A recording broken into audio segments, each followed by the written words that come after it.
Welcome to Reaching New Heights with Troy Bell, the city manager, city of Muskegon Heights, where you get to know what you need to know so you'll be in the know.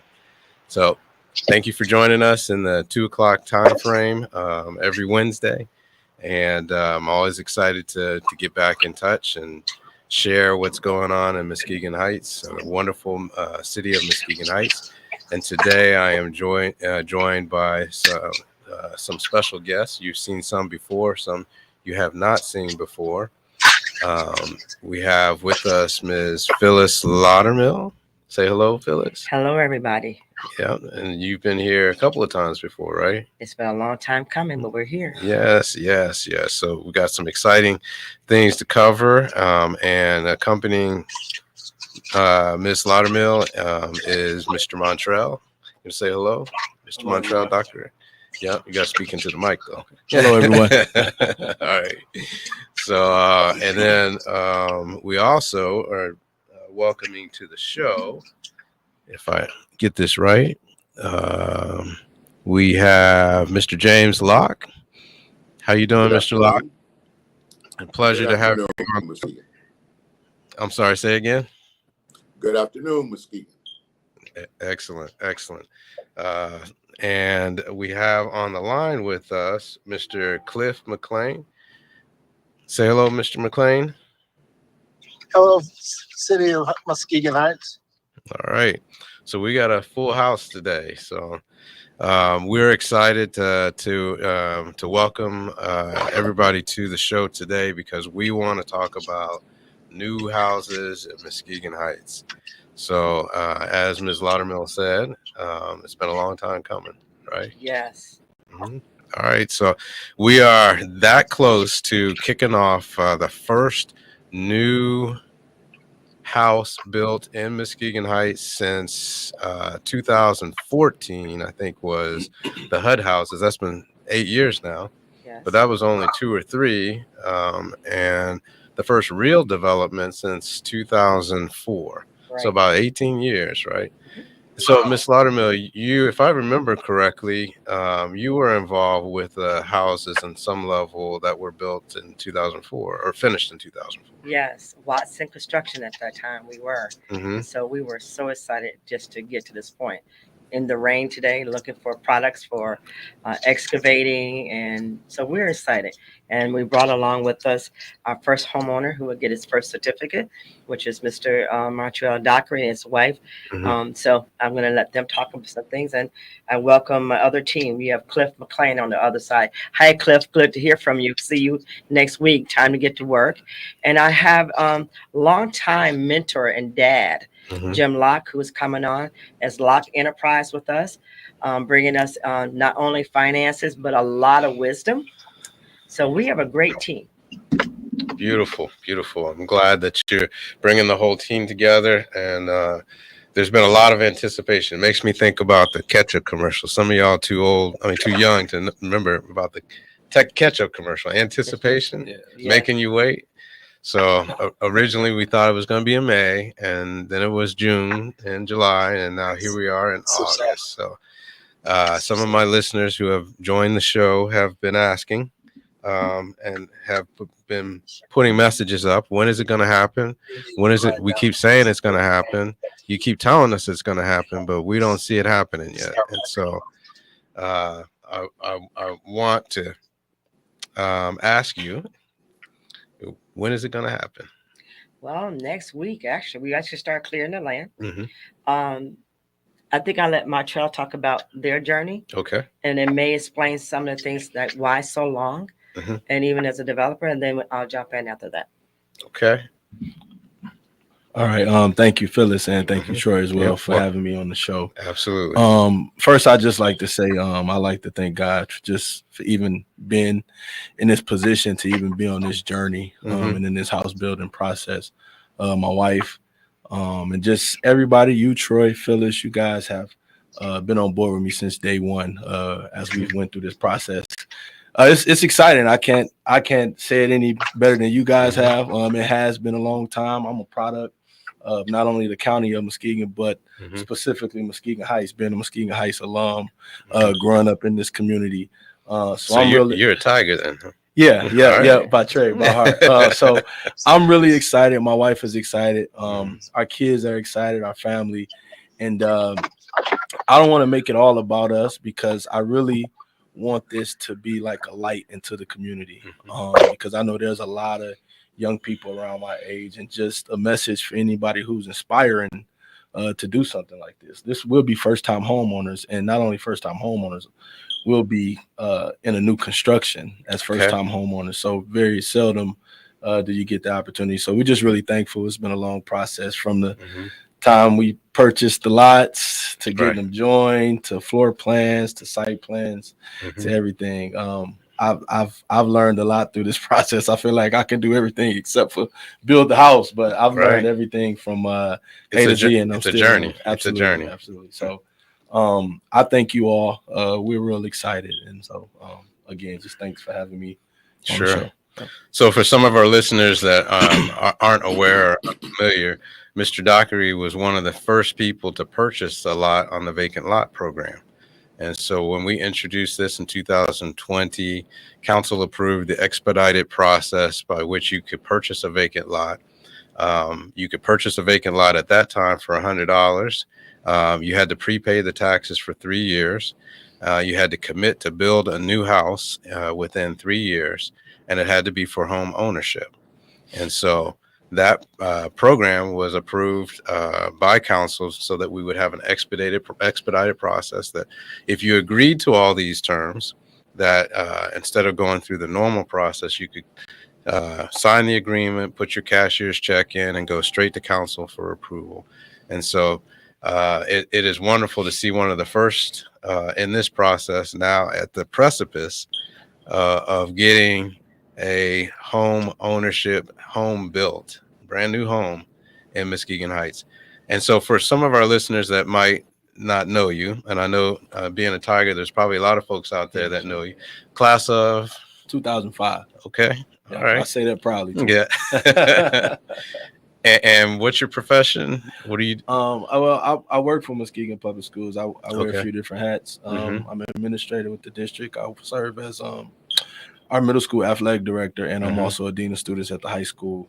And I coach football as well. Muskegon Public Schools has been great to me and my family. My wife also is administrator in the district, and all of our kids attend the district as well. So nice. Did you play some ball? Yeah, yep. I played high school ball at Muskegon Heights. I went off to historical Black University, Central State University, class of 2010. Get it in. Yep. And so after that, I just kind of came back home and got into the workforce and started building my resume and my career. So here I am today. And it's important to mention that because there's some folks out there, there's some haters that might think that you're a paid actor. That this is fake news, you know. I'll tell you how it's not fake news, and it's going to kind of go into how Jim Locke and the Cliff McClaims was born. And a testament, and I'm sure that Mr. Dockery can talk about that, is when I got into this with the city, we recognized that we needed help. And when we started going to the bank, the people were bank ready and sometimes may not have been money ready. And so we just woke up one morning with my team and said, you know what, we're going to take this responsibility. We're going to marry the city and we're going to finance it. So we've been talking about it for the last year, because we knew we had to do that. We knew that we had to do that for one reason. If you could tell them about the down payment, how difficult it is if you're a young family and you can't do what? Save how much money? So here's what Phyllis is talking about, because when we came up with this concept, the primary objectives that I talked about were, I want to create a situation where people can move from renting to owning, that we can transition our community from being majority renter occupied to homeowner occupied, so that we can begin to create generational wealth for people who are part of this community, part of the fiber of this community. And so what I was asking developers to do as part of developing in Muskegon Heights, and people looked at me like I had two heads. I said, I want you to be able to provide down payment assistance. I want you to provide connection to credit repair. And I wanted you to be willing to mentor first-time home buyers, new home buyers for up to 3 years. And so the developers looked at me like, oh, well, we're going to Muskegon, and Muskegon is not asking us to do anything. They're giving us stuff to do things. And I said, well, if we are truly serious about investing in our community, then there should be some developers that are willing to come to the table. And I know there's some favorite sons and daughters from Muskegon Heights that have gone on to be successful that can come back and develop in Muskegon Heights. I just had it in my gut that they exist, that they're out there. And Phyllis was the first person to step up and say, hey, we can make this happen. And we're willing to invest in Muskegon Heights. And so you went through the whole process of trying to get your down payment, right? Yes, absolutely. And it's difficult. I don't want to discourage anyone, because it's not to say that I guess you're broke or you don't have any money, but you know, you just don't have $20,000-$30,000 laying around for a down payment for new construction. Otherwise you'll struggle after that. And so That's right. This program has been great. It's been real helpful. Again, I can't thank Troy and Phyllis enough, just kind of holding our hand through this process and showing us the way. And so you know, the resource was there, it's available, and we took advantage of it. Excellent. And so it wasn't, that was a piece of it, the down payment assistance. And the other was, hometown. One of the visions for me was to find people that blessed me when I started. Okay. Jim Locke actually started when I was 14. And so I knew that not only did he have the ability and the money and the wisdom to walk me through things I did not know. So that's why he's home. Cliff McClain, I know Cliff for about 30, 40 years. Cliff believed in me. Since you were what, 5 years old? Oh my God, Cliff. I think we were like 20 something years old. Our first project together was actually Muskegon Airport. Okay. So I went to get the Cliffs, the primitive group, you know, locker room groups. Now Dave Duzendane is coming on board with us.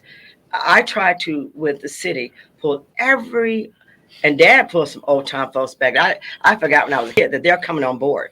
And it's so we can make sure that we can create old town people and move into young people. And this is working. And so I thank the team for believing in us. And you got to give money to things. You got to believe in it. Well, so let's do it. I'd like to pause here and bring Mr. Locke in because some of our listeners may not know you, may not be familiar with you. I know that there are several folks from many different families that recognize the Locke name.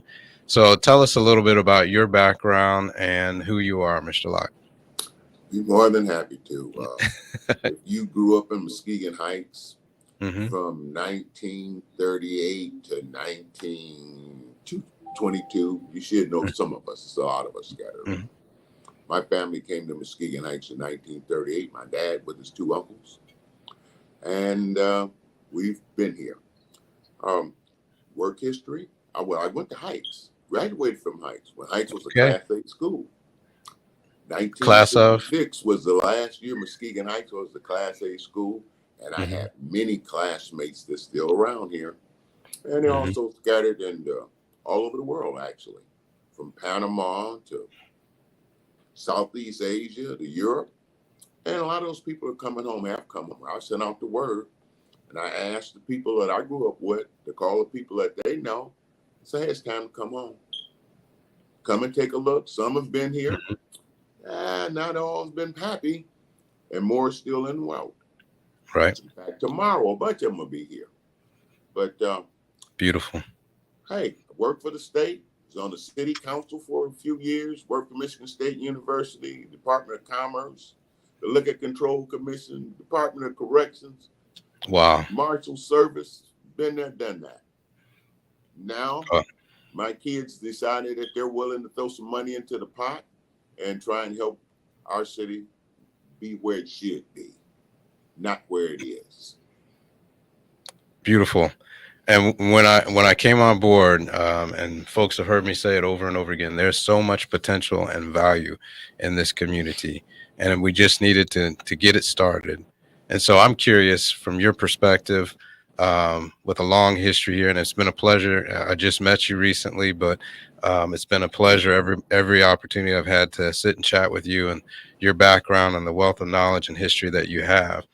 But from your perspective, coming from the community, coming back to the community, what is your thought about this whole concept of reaching new heights and the potential for us to be able to move our community in a positive direction as quickly and rapidly as possible, but still make sure that we take care of the fiber of our community, that we're not tearing that fiber apart with the stresses that usually come from gentrification. Well, there's several steps, and the part that I took out and I shared with my friends and relatives and contact people was looked at the plans you guys put together, the 2015 Comprehensive Improvement Plan Final Edition. Mm-hmm. That's what caught my attention in the beginning.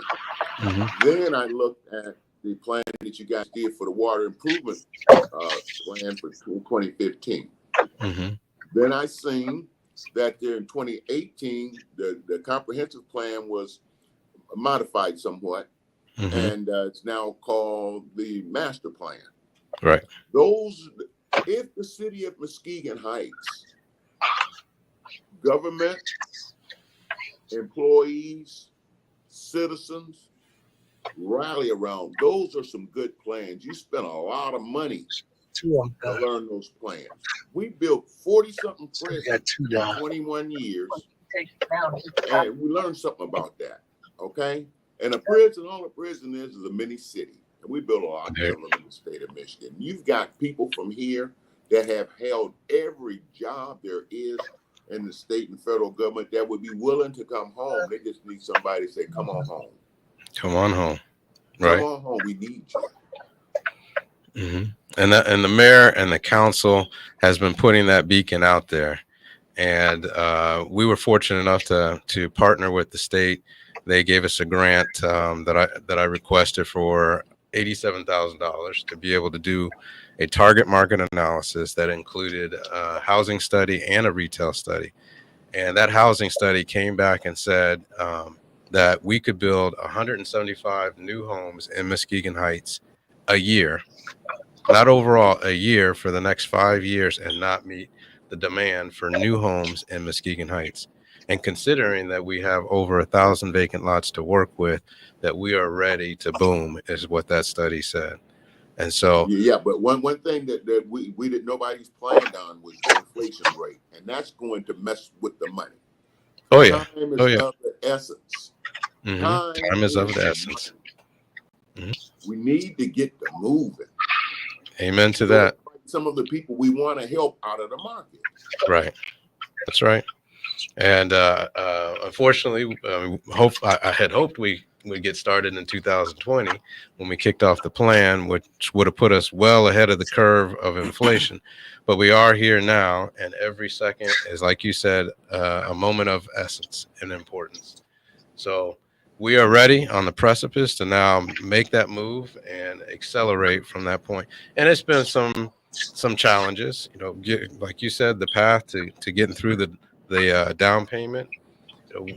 Given the fact that we haven't built a new house here in several years, those processes need to be refreshed, need to be restructured, need to be confirmed, solidified.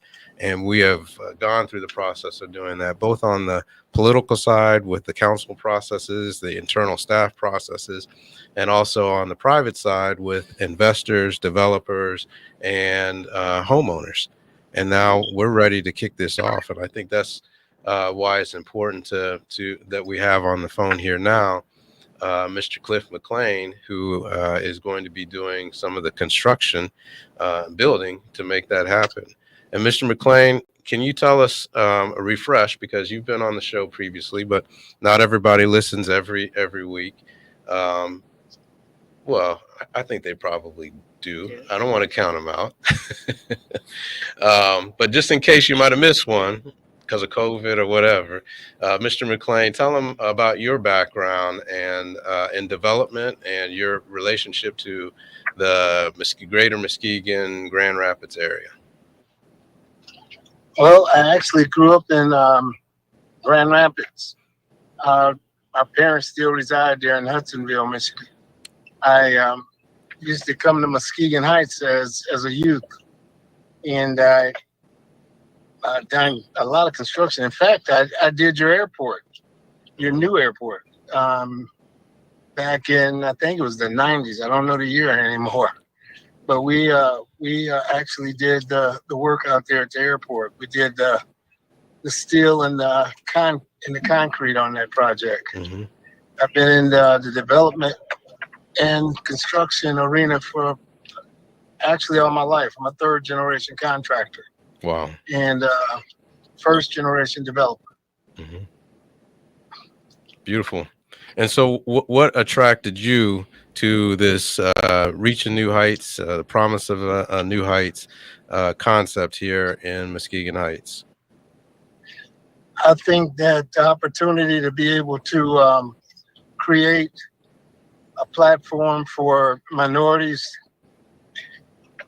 to create generational wealth, and that's the biggest wealth turnover that one can give to their children. Mm-hmm. And I think it's a great opportunity for that to happen. It's like a shot in the arm for our people, because I'm constantly seeing them pushed out to communities all over the country. We do work in other areas as well. We're doing a 2,800 home development in Chester, South Carolina. Wow. We're doing work in Greensboro. We're doing work in Winston-Salem and Charlotte, North Carolina.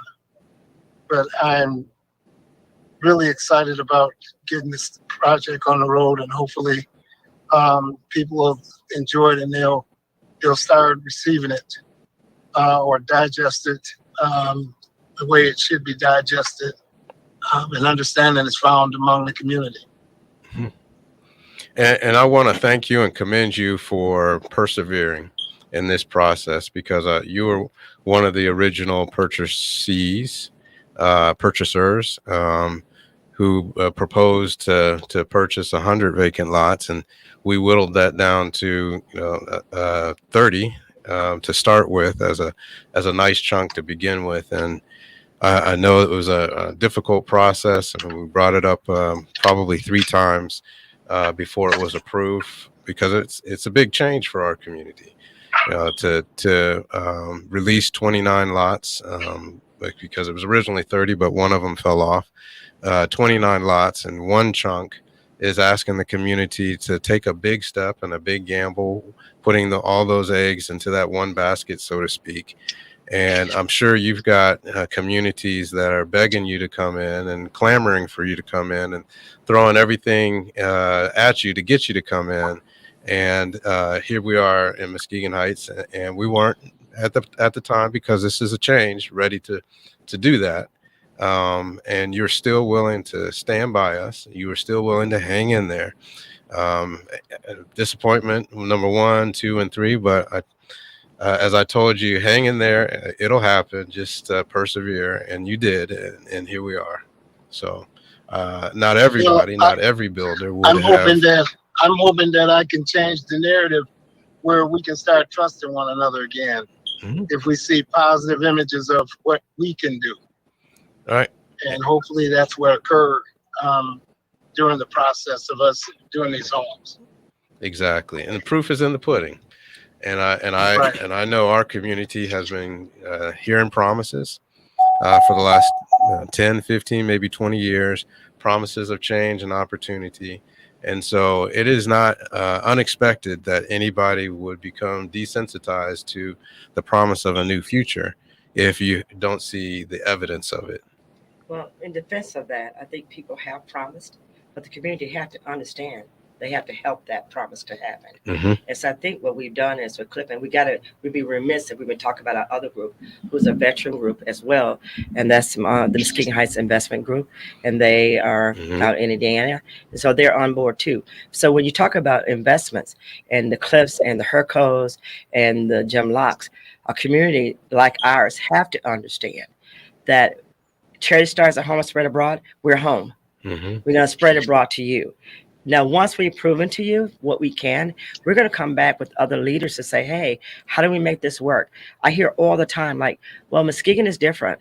Why are you going over there when you can have it over there? Well, this is home. If we show you that we can do this, then we want you to believe in us, and we want you to jump in with us and help us to make this just like Muskegon. So that's probably the reason why sometimes when you have missed opportunities, if you don't have the wherewithal and the intuitiveness and the relationships, they couldn't do it by themselves. So for those people that started, it could not finish. Hats off to them. If you don't have a team, because I couldn't have done it without a Cliff McLean or a Jim Locke or the other people. There's no way I could have done that by myself. Well, please forgive me for having the audacity to say I don't want to be just like Muskegon. I want to We're gonna be be better. exactly We are. right. And I think when I say better, we're homegrown. I put together an excellent team of natives that have lived here. To remember when it was great when you were a youngin. And people like that can say, we can do this, and we failed you in so many ways, but we're making it up to you now. And what I would like for you to do as a young person is to do the same thing. Go get one and go get one and go get one. Right. Spread the word. And then when you do that, don't worry about your down payment. We got you covered. Just make sure when I said go get cabinets, I think Jim made it really clear about change orders. Just stick to the plan. If we stick to the plan with Cliff and the other people, we're going to have a hell of a city. And it's not going to take that long to do it. And thank you, Troy, and the vision with you as a manager and the city and our other city leaders that was willing to give us an opportunity. So we Right. will be unveiling this on the 8th, which is next Monday. Beautiful.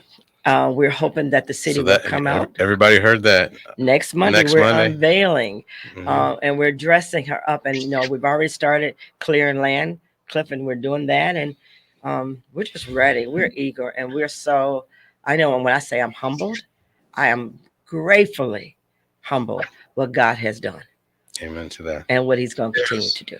Now, you talk about vision, and the vision that I got when the Lord led me to come here was of something better. A vision of being able to build on the successes of the past and create something that provides the quality of life and health and wellness that communities like ours deserve, but seldom achieve. And so it's all about that vision, that broad vision, that we can raise the bar and elevate the modicum of excellence for our community. So you came here in 20. Talk about God and His vision. Mhm. In 2016, I came before the council with the same vision. Mhm. It wasn't time yet. I remember the question I asked, and someone said, "What was it in it for me?" Mhm. And the only thing I can remember was for me was to create a city that I could see in my mind. I needed us too. So here you are now. You came together and you had a vision. I called Cliff one day and said, "Hey, can you come to my city?" Mhm. Cliff flies in. He looks at not only Muskegon and Muskegon Heights, he called me Phil. He said, "Phil, let's do it." And it just took that. Then I called Dad. Right. So yeah, it does take time. Mhm. Maybe it doesn't mean that people was right or wrong. It just means that God timing and man timing is not the same. And so I thank God for in 2016 when it didn't feel good, that in 20 and 21 I had grown up and it felt better. And now it feels, as Opal said, gooder. Good. Because I can see now the vision that we will. And Dad has been here. I called Jim, my dad, and he has given me so much wisdom. I see him and I hear him on the phone. He's calling all his old school cats that was here when I was growing up. Right. And they will be here tomorrow. Now is the time. Oh, Now is yeah. the time. And thank you for your patience. 2016 to 2020, that's a long time to have that patience, to wait on the Lord to make your vision a reality. And speaking of vision, I wanted to ask Mr. Locke, what is your vision for the city of Muskegon Heights in 5 years, 10 years? How would you describe that as your vision? Excuse me. I would like to see Muskegon Heights as it was when I grew up. When I was these young people age, when I was in grade school, when I was in junior high, when I was in high school, Mhm. when I went to Vietnam, when I came back from Vietnam, Right. this city had something to offer its residents. You Mhm. did not have to leave Muskegon Heights to get a job. Now, a lot of people did leave because they got Right. better jobs. But there was jobs. In 1970, you could make $12.15 an hour. In this town, people don't make that now. That I want to see my town back. There you go. And as Ms. Laudermill was saying, the fact that you're picking up the phone and making those phone calls, I'm sure with the relationships that you have, that people have confidence when you say it's time to come back. It's time to invest back in our city, our community, to bring it back and to bring it back better and greater than it was before. And so I appreciate you for your confidence in what we're about to do and the confidence in the opportunity and the potential of our community to bring it back. And what I think is beautiful about this is that all these pieces come from people who are connected to the community. And so when we talk about those communities out there like Miami and LA and even Harlem that have gone through a renaissance, that renaissance has typically been based on people from outside the community that are disconnected to the community, realizing the value and taking advantage of it. And so oftentimes that stresses and tears at the fiber. You hear me talk about the fiber of the community. That stresses or tears at the fiber of the community. What we want to make sure, and that's not to say that people from outside are not welcome. We just want to make sure that the people that bled, sweat, and shed tears are part of the prosperity that is coming to this community. And you know what's really great? I'm thinking something when you're talking. You know, when Reverend Witcher brought me here, and this young man, I remember his mom got pregnant with him, and it just reminded me. But when you look at the board that's going to be unveiled, the Javon Brewers, who is Brewer Investment, Terry McDaniel, who is retired from Steelcase. It just goes on and on. People that lived here, is on that board. Right. That's part of development. You know, that's going to be working here. That is amazing how just pulling us together what we've done for this. And so it was. You're right. It's not like the outsiders were not welcome. Right. But the plane and everything was set for leaders here to define what we want to look like. Then once we did that, then we move on with our neighbors and our friends. And our neighbor and friends have joined in with us. Right. You know, like Dave Duzenstein, he's done an excellent job, but we're going to spin off on things he can do as far as buying supplies, you know, things that maybe we didn't know. Our friends, like today, I was out. I look really pretty today, don't I? I got my cap on. I was out looking at landscaping. You know, my son Ryan, Watson Construction, who started with us the first time. Ryan's in landscaping. He's young. Ryan's 6 years old. So we are doing just what Cliff said, regenifying, but making sure we do generational wealth. That's the key right there.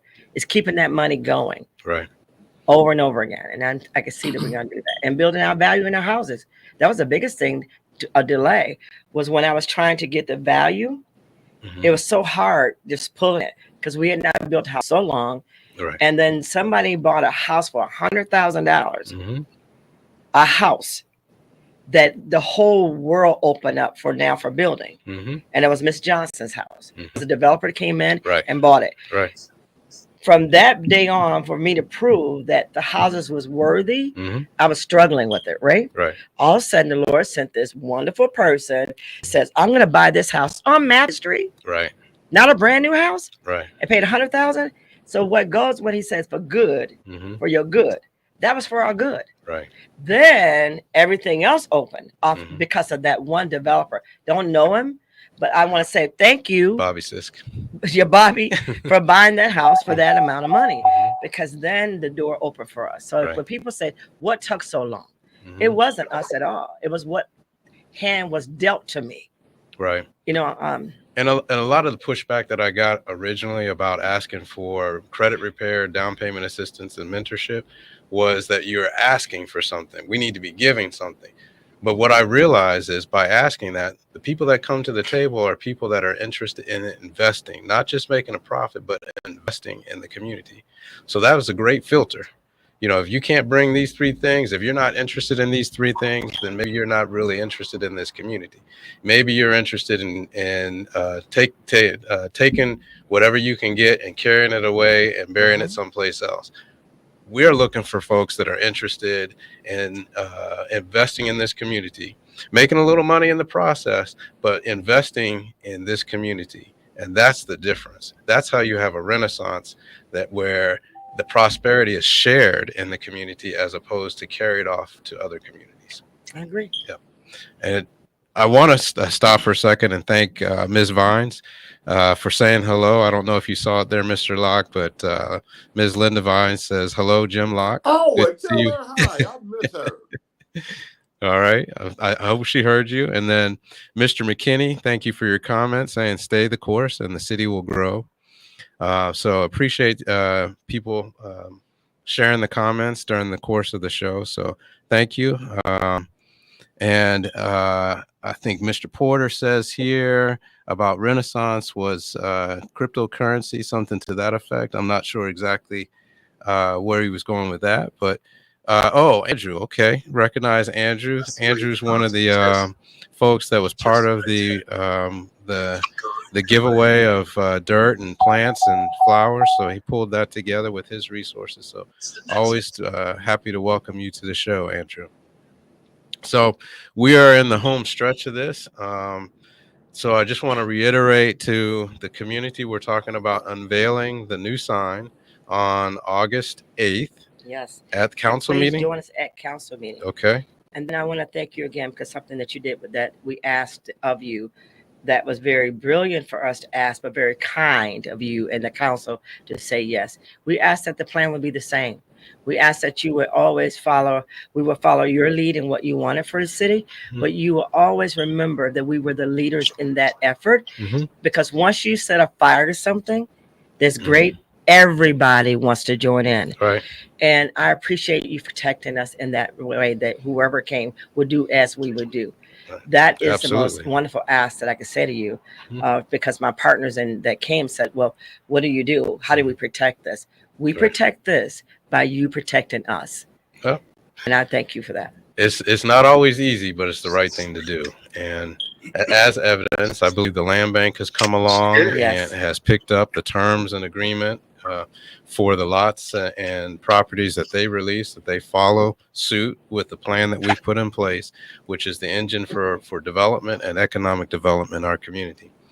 These things that you're doing and bringing development to our community with these new houses is lockstep connected to what we're trying to do with the grants that we received for downtown, that $250,000 I always want to say DTE, but it's Consumers Energy Grant, which we appreciate, courtesy of the GMED, Greater Muskegon Economic Development, that helped us put that grant together. But that $250,000 is designed to make our Rowan Park, the crown jewel downtown, a destination park with a splash pad and public art contribution of a sculpture, the Band Together sculpture, which is a memoriam of the connection between the history that you know of with the Heights Tigers and the band and the success of the band. What we are receiving a donation is a bronze sculpture of a drum major, a Muskegon Heights drum major, in full step, high step. Yes. And that installation is called Band Together because it represents the value of coming together around a common vision and objective for the prosperity of our community. And that, with the splash pad, is what we are using as a catalyst to bring Rowan Park as a destination park in our downtown area. So can Dad talk just quickly about last week, my other partners out of Detroit and Birmingham came in with Dad. And I want Dan to talk about what they talked about the downtown. And we will be asking that on Monday about partnering with downtown so that we can make it look like our houses. So Dad, can you kind of expound on that a little bit, and about the guy with Iman that was here, about what they saw in downtown and some of the ask? And I know I asked for a lot, so go ahead. I'm sorry. Yeah, they saw an opportunity and they want to be a part of it. They look back at some old photos and they look at the stature of the buildings and architectural features in those buildings, and they know that from their knowledge that back in 1895, when Mr. Hackley and Mr. Hume and all those people put together the money to make Muskegon Heights so that they could save the county of Muskegon, all of those things came into being. In 1935, when Muskegon Heights received all those funds from the Depression to build, expand the water lines and the fire hydrants and all those things, Muskegon has some stature. It has been neglected, so we say. But to put money in with a plan, they used to tell us when I was in college, he who fails to plan plans to fail. If you don't have a plan to get there, how you gonna get there? And these guys are willing to come in here and work with us to help us make this city great again. But we have to get off our lazies and do what we need to do to make this happen. No kid in Muskegon Heights should ever not have something they can be doing that's positive. That was not allowed when I was a kid. All right. And we are seeking additional recreation plan you got. We need to get that stuff going. Perfect. And we are seeking additional grant funds. We've got a team grant folks that are out there working on trying to get grant funding for our Broadway Street. We have an $8 million ask in with Senator Bumstead to help us repave Broadway from Glade to Getty. And with that is a whole new streetscape, as well as some incentives for facade improvements. So that goes lockstep and barrel with what we're talking about. And we cannot leave Senator out. The partners that come in for Detroit, and we're looking at the facelift, and we talked about refacing the the stores so they can look when people come in. Senator is definitely in that part of that group. And the last thing that Iman in that group was when they were here with us, to make the city look like a unit rather than a bunch of individuals. Make it look like a cohesive unit. Cohesive. That's what those guys were pressing. And their last words with Senator Bumstead and some of the other folk that are investing in this is that in no way, it's kind of like what the laborers did when I went to Detroit in 2009, said that no way you would fail.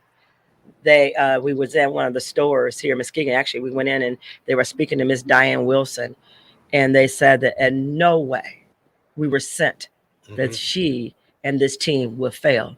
They didn't say any amount of money that we had to ask for. They just said, just do like Dad said, have a plan and make sure the plan works, and have a community that they want to work with us with the plan. Because one of the things they made very clear, if we give you $1 million, you guys at least give us something. You know, we talked about planners, and I said that we'll do the planners, but we want you to have some involvement, and that's so that you can have an investment in it. They don't want to come and redo this community, and we have no involvement in it. Right. They want to have about the flower pots, right? We talk about anything from the houses down to the flooring, down to refacing the buildings. They're saying, Phyllis, we'll do that, but we want them to partner with us too. Either that, and I can say, Iman, if I come and we do everything, then it's not their city. It becomes your city and my city. That's not what we want. It's like what Dad said. We want this to be all our city. Everybody needs to take ownership. This is our That's thing. right.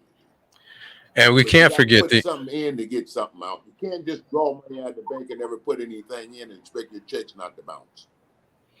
We have to pull together the 6 major silos of every community, and that's the education system, that's the local government, that's health and wellness, that's the business community, that's the spiritual community, as well as the housing community. Those are the 6 major silos that divide a city, and if they're not working comprehensively, then you're not going to be able to succeed. And so that's what we, like you said, comprehensively, cohesively coming together behind a common vision, because all of us need to rise in order for all ships to elevate. So I do want to ask you, we may not agree on everything, but we got to agree on a plan.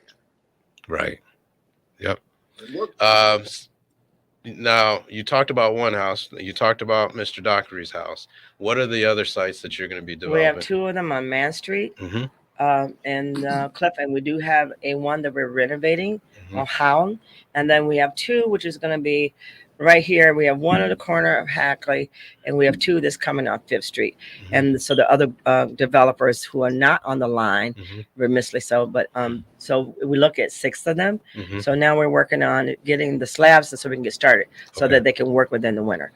So you're gonna have a picture or a portrait so that people can see what or dream about what it might Most look definitely. like. Okay. Yes, All we right. are. Because And you so know, we a have picture's 3 worth 1,000 words. It is, and there's 3 versions. So the one thing about understanding about a picture is it is what it is. And we talked about making sure that we stay within the cost, because my cost is so that we can build it when it's affordable. One of the things that Attainable and affordable.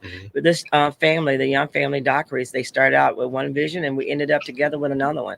It's because you don't want to be house poor. You have 3 children, lovely children. Well, so they want to be together. And I think the other families will kind of follow suit of that. We have some educators have been asking. The mayor sent me another young lady.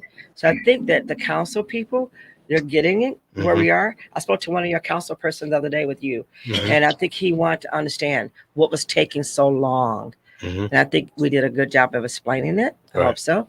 But I think even there, Dad talked about having a retreat that we bring everybody together with the council. And I think after the group leaves this weekend, we will be asking you to come together so we can better educate them.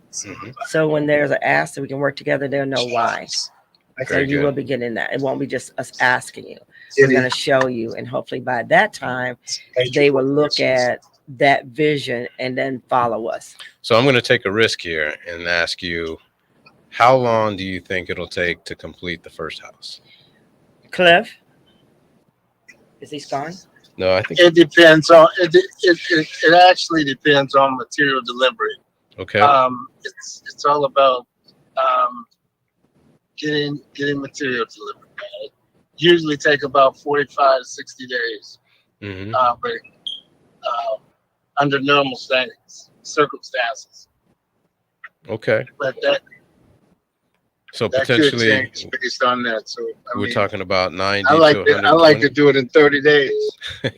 Our schedule is 90 to 120. 90 to 120 days. Okay. And we've also looked at the trades, so we can do the earn and learn apprenticeship. So we're looking at that.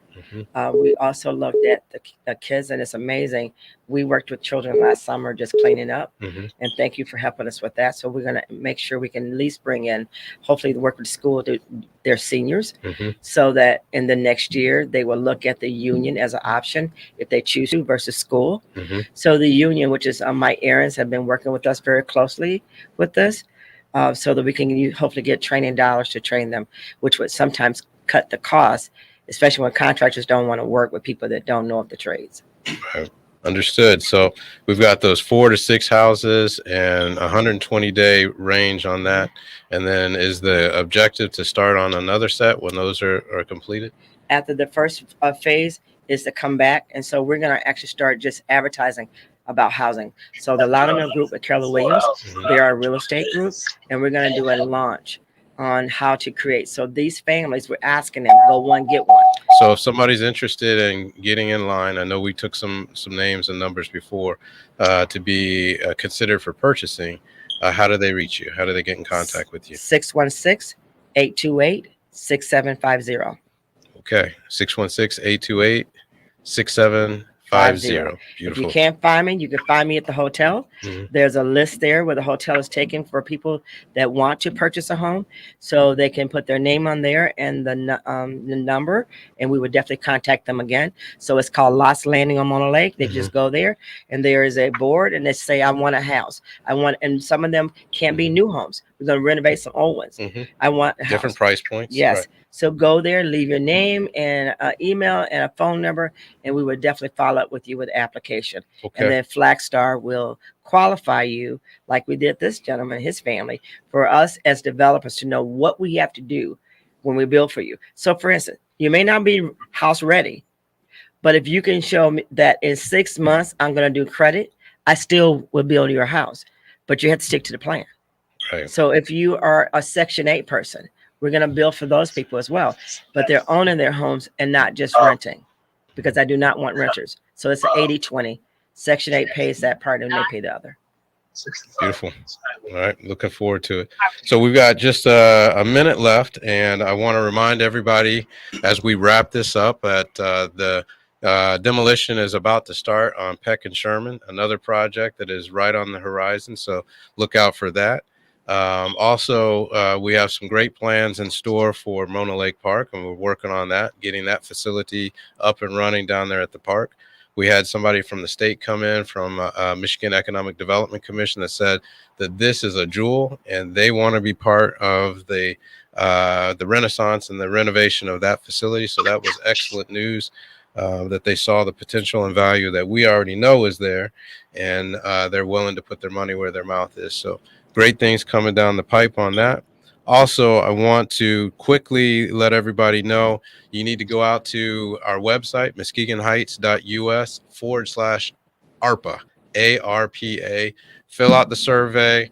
Please fill out the survey. We need feedback from the community so that that could be part of the decision process that the council makes. Your survey will be collected and tallied and presented at a meeting of the ARPA focus group, and then presented to the council. So be part of that conversation by filling out. You can go into the link and fill in that out. You can come to Muskegon Heights. If you can't get online, there's paper copies at City Hall, and you can fill out the survey there and drop it off. So please remember to fill out the survey. We need to get 500 completed. So please do that. And finally, remember Monday coming up, we have a council meeting. There'll be a proclamation for the National Health Center Week, which starts next week at Muskegon Family Care. So don't miss that. There'll be confirmation of the finance from the Finance Committee of the approval of the clerk's salary. A conversation will occur regarding the first right of refusal on foreclosed properties. So that's coming down the pipe, an opportunity to bid on the foreclosed properties, and you'll see that coming out with a deadline of August 22 to get all the bids back. So be ready for that. And there's a recommendation by the Building and Lands Committee for the sale of 2 properties. That's on the agenda. And finally, the discussion about the award of the Leahy Street paving project is on the agenda. So I know we went a little long today. Thank you for hanging in there with us. So much of a thanks to our guest today, Mr. Locke, Mr. Dockery, Ms. Laudermill again, and on the line, Mr. McLean. Thank you so much for joining us and being part of this conversation with our community. Again, the commitment, dedication, investment in our community, we cannot thank you enough. I can't thank you enough on behalf of council and the mayor. So again, you have tuned in to Reaching New Heights with Troy Bell, the city manager, City of Muskegon Heights, where you get to know what you need to know so you'll be in the know, courtesy of the mayor and the council. Continue to be blessed and have a great